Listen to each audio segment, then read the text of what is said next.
नमस्कार दोस्तों, कैसे हैं आप सभी लोग। Fantasy talent hub YouTube channel में आप सभी लोगों का स्वागत है। दोस्तों, आज की इस वीडियो के अंदर जो आज के दिन का दूसरा मैच है, राजस्थान और हैदराबाद के बीच में ये मैच खेला जाएगा, जिसको हम कवर करने वाले हैं हर एक वो चीज़ जो आपके लिए ज़रूरी है। दोस्तों, आज के मैच की बहुत बड़ी अपडेट ये है कि पैट कमिंस आपको वापस नजर आएंगे और अब आपको कप्तानी में थोड़ा सा ऑस्ट्रेलियन तड़का देखने मिलेगा, जिसके बाद आपको बहुत कुछ अलग नजर आएगा। हालांकि अब एक बैलेंस टीम बन चुकी है हैदराबाद की टीम। बॉलिंग में भी बैलेंस आ गया है, अब पैट कमिंस के आने से और बैलेंस हो जाएगा, प्लस बैटिंग भी बढ़ जाएगी क्योंकि पैट कमिंस बैटिंग भी कर लेते हैं। अब ऐसे में लगभग 9 नंबर 10 नंबर तक बल्लेबाजी पहुंच जाएगी हैदराबाद की। तो चलिए दोस्तों, इस मैच के बारे में बात करेंगे कि आखिर करना क्या है, कैसे करना है। और राजस्थान की टीम जो कि सिर्फ 2 बल्लेबाजों के ऊपर डिपेंड कर रही है, वो है जायसवाल और सूर्यवंशी। इसके अलावा गेंदबाजी रबाडा और नांद्रे बर्गर, इन 4 प्लेयर्स के बलबूते पर अभी तक अच्छा करती आई है राजस्थान की टीम। तो देखते हैं कि क्या संभव है। तो चलिए शुरुआत करते हैं। सबसे पहले ज़रूरी कुछ जो चीज़ें रहती हैं, जैसे कि चैनल को सब्सक्राइब कर लो, टेलीग्राम ज्वाइन कर लो, क्योंकि टेलीग्राम पर आप लोग रहोगे, हम लोग रहेंगे तो मुलाकातें ऐसे ही चलती रहेंगी और अपडेट्स आपको मिलती रहेंगी। टेलीग्राम का लिंक मैंने डिस्क्रिप्शन में और कमेंट सेक्शन में दिया है, जल्दी से जाकर ज्वाइन कर लीजिएगा। और हाँ दोस्तों, वीडियो को लाइक और शेयर करना मत भूलिएगा।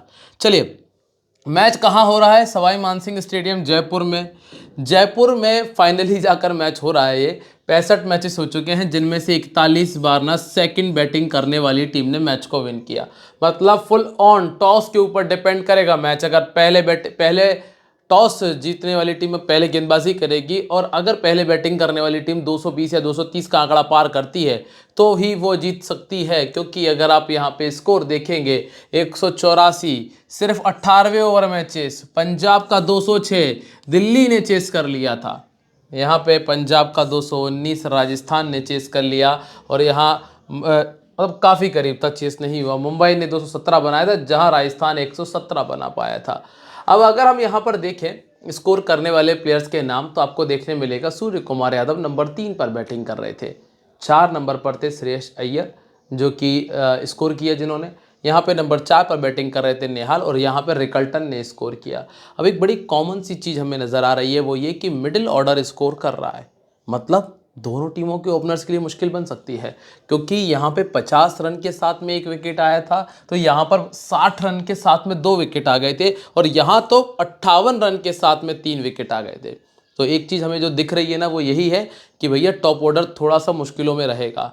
इस वाले मैच में ज़रूर कोई विकेट नहीं आया पावर प्ले में, लेकिन हाँ, पावर प्ले में रन भरपूर थे। 50, 60 और 50 प्लस का स्कोर हमने देखा था।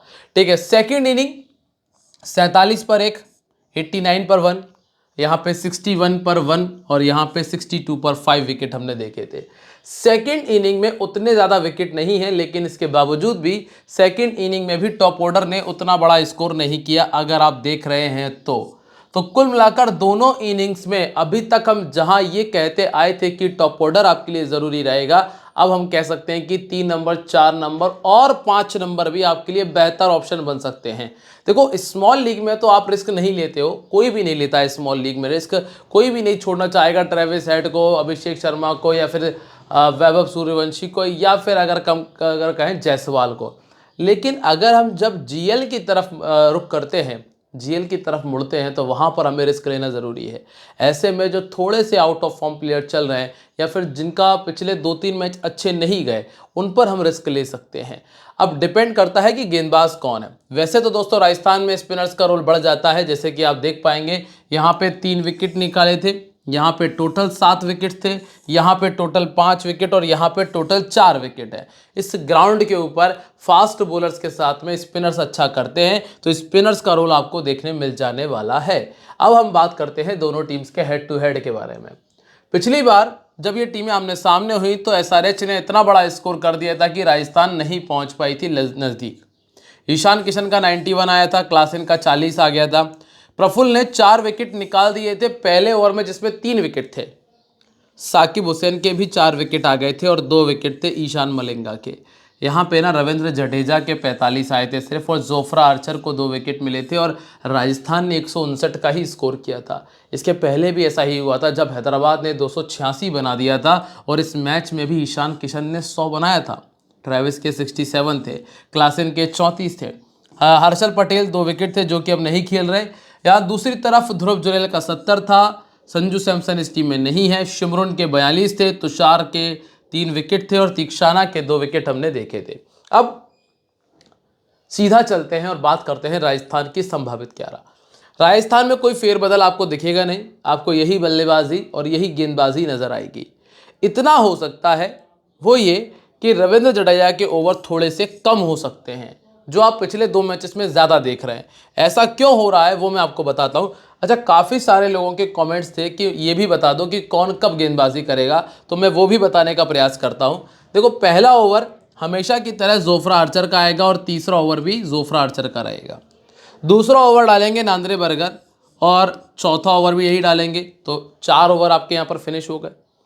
1 ओवर बीच में जो है ना वो ब्रजेश शर्मा का आएगा 5वां, और 1 ओवर स्पिनर से करा लेते हैं कई बार, तो वो रवि बिश्नोई का हो सकता है। तो ये आपका पावर प्ले फिनिश है।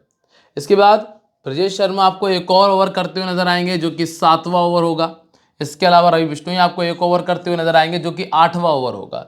और जो इस टीम का 5वां गेंदबाज रहेगा, वैसे तो जडेजा है, लेकिन यहाँ पर आपको 1 और गेंदबाज नजर आएगा, वो आपको 9वां ओवर करते हुए नजर आएगा, 9वां और 11वां ओवर। इसके बाद फिर से 1 ओवर आपको जोफ्रा कर देखने मिल सकता है, या फिर नांद्रे बर्गर का। अब आप कहोगे कि जडेजा कब ओवर डालेंगे, तो वो मैं आपको आगे क्लियर करूंगा, क्योंकि आगे आप समझेंगे तभी मैं आपको समझा पाऊंगा। चलेंगे आगे, हम आगे बढ़ेंगे। अब इस मैदान पर कैसा रिकॉर्ड रहा है, जायसवाल ने 22 मैच खेलकर 44 का एवरेज है, पराग का 14 में 419 है, और शिमरून का 14 में 135। बहुत ही गंदा रिकॉर्ड है। ध्रुव जुरेल का रिकॉर्ड भी खराब है। मतलब इस मैदान पर सिर्फ 2 ही प्लेयर हैं जिनके रिकॉर्ड अच्छे रहे, एक है जायसवाल, एक है पराग। इसके बाद आप गेंदबाजी की बात करेंगे तो गेंदबाजी में भी सिर्फ एक भी प्लेयर ऐसा नहीं जिसने मैच से ज़्यादा विकेट निकाले हों, बर्गर के अलावा। नांद्रे बर्गर थे जिन्होंने 3 में 4 निकाले, बाकी सब ने यहाँ पे रन खाए। मतलब इन सभी का रिकॉर्ड इस मैदान पर खराब है। देखो, जडेजा को 25 गेंद के बाद विकेट मिल रहा है, ऐसा ही है जोफ्रा आर्चर के साथ में। बर्गर को मिल रहा है 15 गेंद के बाद में विकेट, और 66 गेंदों के बाद में बिश्नोई को विकेट मिला है इस मैदान के ऊपर। अब जायसवाल की अगर हम बात करें ना, तो दोस्तों वैसे तो हम टॉप ऑर्डर छोड़ने से रहे, ठीक है, क्योंकि अच्छा कर रहे हैं ये खिलाड़ी। लेकिन अगर रिस्क लेने की बात करें तो दोस्तों, अगर आप इनका फॉर्म देखोगे हैदराबाद के सामने, ठीक है, पिछले 1 साल में भी बढ़िया रिकॉर्ड है, दोनों इनिंग में 4-4 50 हैं। राइट आर्म फास्ट बॉलिंग दिक्कत देती है, तो अब आपको ईशान मलिंगा के साथ में पैट कमिंस भी मिल जाएंगे। नंबर 2 पर आपको कौन मिलेगा? वैभव सूर्यवंशी। वैभव सूर्यवंशी पिछले मैच में इस टीम के सामने 0 पर आउट हुए थे, और एक कमजोरी सी पकड़ ली गई है पिछले 2-3 मैचेस में। एक ही मैच में स्कोर ये कर पाए हैं।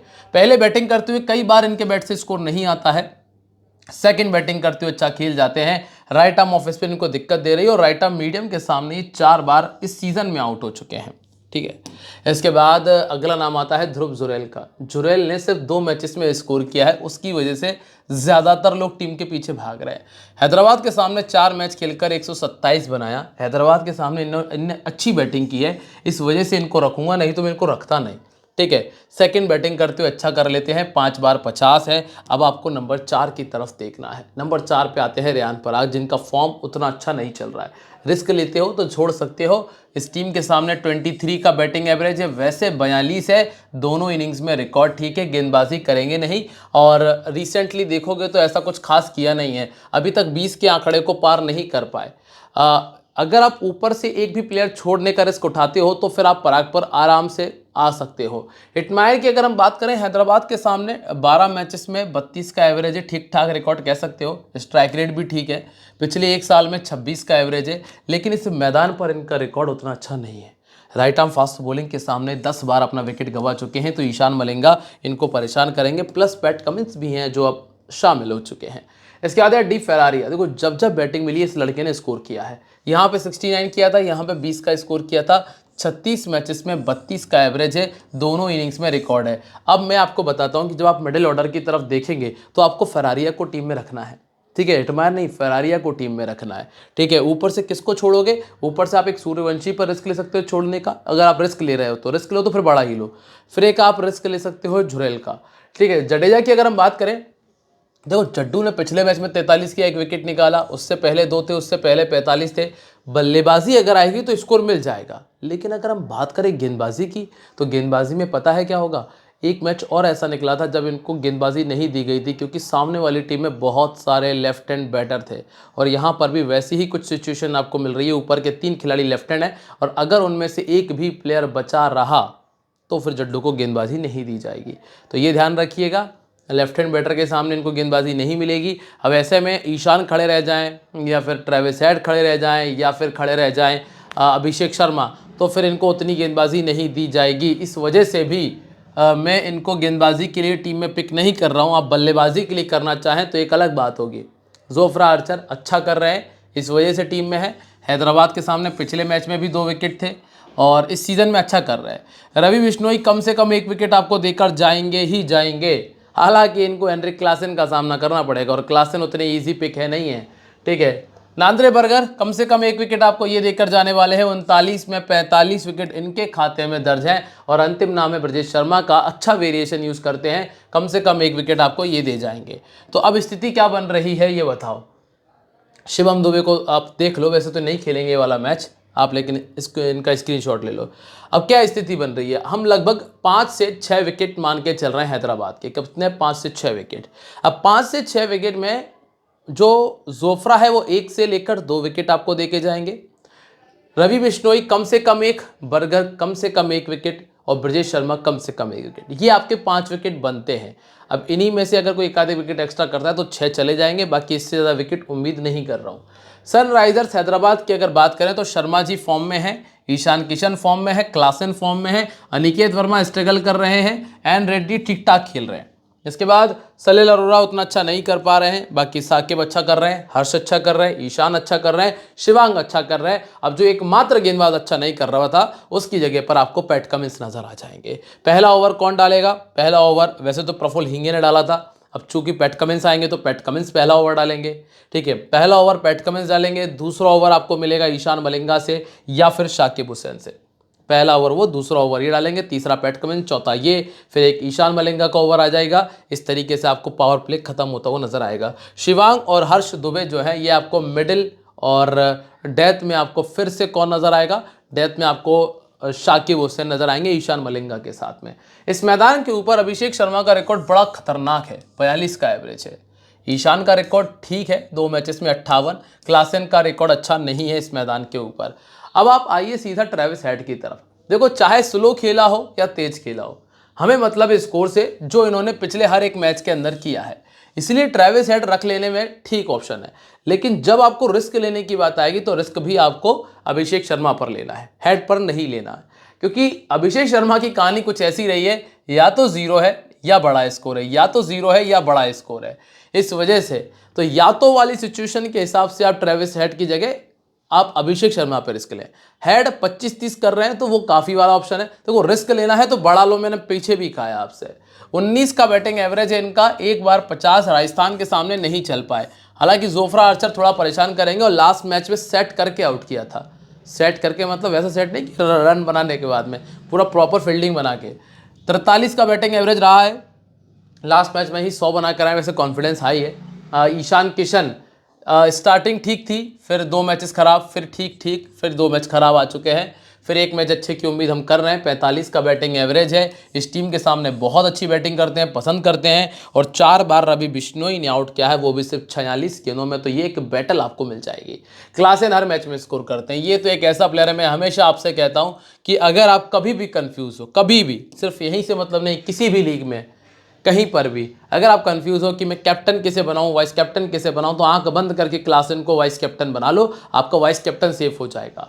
ठीक है, एन रेड्डी बॉलिंग बैटिंग कर रहे हैं, रेड्डी को ट्राई कर सकते हो। लेकिन अगर आप जब रिस्क तो क्या ही है, ऑलराउंडर सेक्शन में आपके पास ऑप्शन नहीं है, या तो जडेजा है या रेड्डी है, इन दोनों के अलावा आपके पास ऑप्शन नहीं है। तो मैंने रेड्डी को ट्राई किया, क्योंकि रेड्डी की बैटिंग हर मैच में आ रही है, और बॉलिंग उतना ऑप्शन नहीं है। रही बात जडेजा की, तो जडेजा के बॉलिंग के चांसेस कम दिख रहे हैं इस मैच में मुझे, और बैटिंग आना उनकी मुश्किल दिखती है। इस वजह से पहले बैटिंग करते हुए 250 किया है। अब डिपेंड करेगा टॉस के बाद कि आखिर करना क्या है, तो मैं टॉस के बाद आपको टेलीग्राम पे बता दूंगा। आप रहो टेलीग्राम पर, सारी चीज़ें क्लियर होती हैं वहाँ पे। इसलिए कहता हूँ ज्वाइन कर लो, कोई ऐसा अमाउंट तो लगना नहीं है, ज्वाइन करके रखो, काम की चीज़ें लो, नहीं है छोड़ दो। अब बात करते हैं निकेत वर्मा। निकेत वर्मा इस साल स्ट्रगल कर रहे हैं, तो इनकी तरफ हम अभी नज़र नहीं जुड़ाए करेंगे। वैसा ही कुछ सलील अरोरा है, अच्छा प्लेयर है, हिटर है, बड़ा नाम लेकर आए थे लेकिन कुछ किया नहीं है। अब ईशान मलिंगा अच्छी बॉलिंग कर रहे हैं, इनको लेके चलना पड़ेगा, ये सीज़न इनका तगड़ा चल रहा है। शिवांग कुमार बहुत अच्छी गेंदबाजी कर रहा है, पर बस विकेट नहीं आ रहा है। पर बॉलर बहुत अच्छा लड़का, बहुत अच्छी गेंदबाजी करता है और बल्लेबाजी भी कर लेता है। इसके बाद साकिब हुसैन है, ये कमाल का वेरिएशन यूज़ करता है, 15 में 16 विकेट इसके पास है। हर्ष दुबे, मतलब ये अच्छी बॉलिंग कर रहे हैं, जितने भी नए लड़के आए सब अच्छी बॉलिंग कर रहे हैं। अब मैं किसी एक को खराब कहकर छोड़ने के लिए नहीं बोल सकता हूँ, ये सारा अच्छा कर रहे हैं। हाँ, ये दिलशान मधुशनाका को छोड़कर आप पैट कमिंस पर आ जाएंगे, और पैट कमिंस 14 में 16 विकेट है इनके पिछले एक साल के अंदर। चूंकि इनका पहला मैच है, तो हम सोच रहे हैं कि एक मैच देख लिया जाए, बाकी ये खिलाड़ी लाजवाब है। अब कैप्टन वाइस कैप्टनसी में क्या होगा? सूर्यवंशी, शर्मा जी, क्लासेन, जायसवाल, हैट और जुरैल, ये आपके रिस्की हैं, ये आपके सेफ ऑप्शन में शामिल है। टीम कॉम्बिनेशन, तीनों विकेट कीपर, तीनों बैट्समैन, ये टीम में जगह बना रहे। एकमात्र ऑलराउंडर था हमारे पास में, जोफ्रा, नांद्रे, ईशान और शाकिब हुसैन को हमने टीम में रखा हुआ है। वैसे तो स्पिनर रख सकते हो, लेकिन ये अच्छा कर रहे हैं, इसलिए इन्हीं की तरफ जाने में मैंने सोचा है। टॉस के बाद देखेंगे आखिर करना क्या है पिच रिपोर्ट के हिसाब से। तो दोस्तों, उम्मीद करता हूँ कि आपको जो मैंने बताया है वो समझ में आया होगा। कहीं कोई डाउट है तो पूछ सकते हो कमेंट में जाके, डिस्क्रिप्शन में लिंक है, और टेलीग्राम का वहाँ ज्वाइन कर लेना, इंस्टाग्राम पे पूछ सकते हो। चलिए, आप लोगों से मुलाकात करेंगे अगली वीडियो में, तब तक के लिए बाय, जय हिंद, जय महाकाल।